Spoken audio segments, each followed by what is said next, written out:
I used to think that finding home meant arriving somewhere.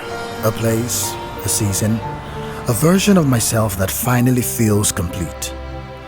But over time, I began to notice that even the places I arrived at still left something unsettled. As if what I was looking for couldn't be built, earned, or outgrown.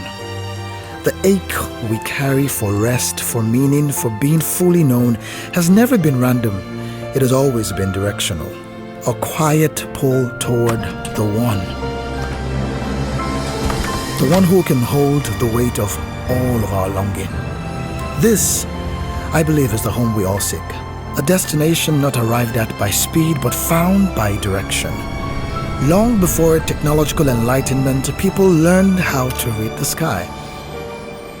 Not because the stars could save them, but because they could guide them. There's an old story of wise men.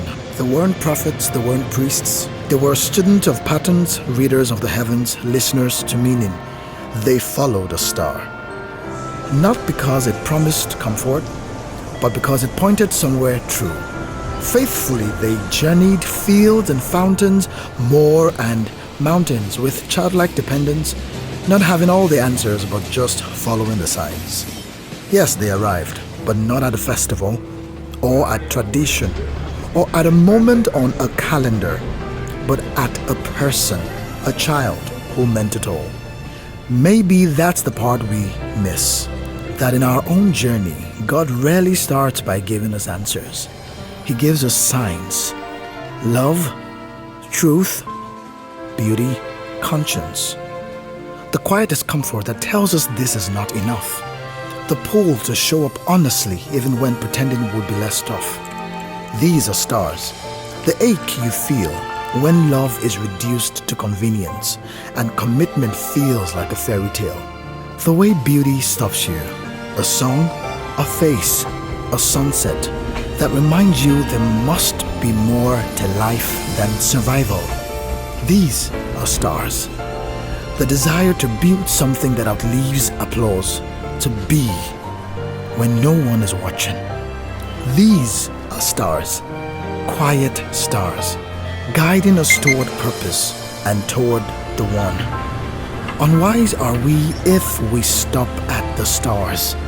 Beauty must be cherished, conscience must be listened to, truth must be followed, feelings must be treasured, history must be honored, moments must be remembered.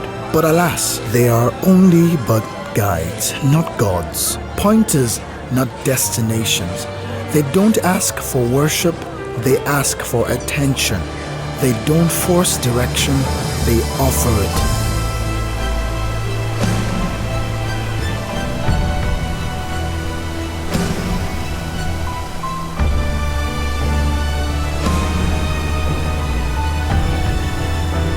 Across cultures, across history, these things have always pointed beyond themselves.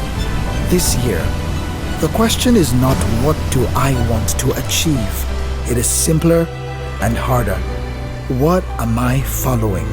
Because vision is not only about how far you can see, it is also about knowing where to look from time to time.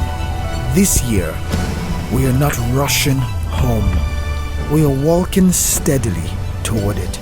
One step, one sign, one song at a time. If you are searching, you are not lost.